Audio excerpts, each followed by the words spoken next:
Masyadong pakitang tao at kaplastikan ang mensahe ni Vice President Sara Duterte sa International Women's Day.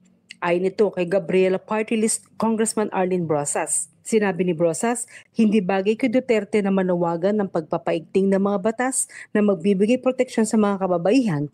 Gayong ang kanyang ama na si dating Pangulong Rodrigo Duterte ang unang lumabag sa mga ito. Ani Brosas, ang nakaraang pamahalang Duterte ang nagbaliwala sa karapatan ng mga kababaihan dahil sa war on drugs.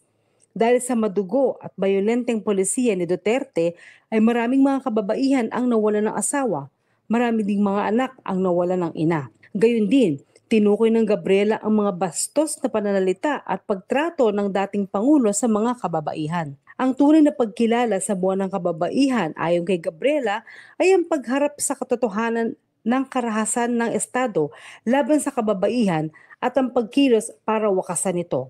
Ako si Jess Suerte para sa Kwentong Politiko.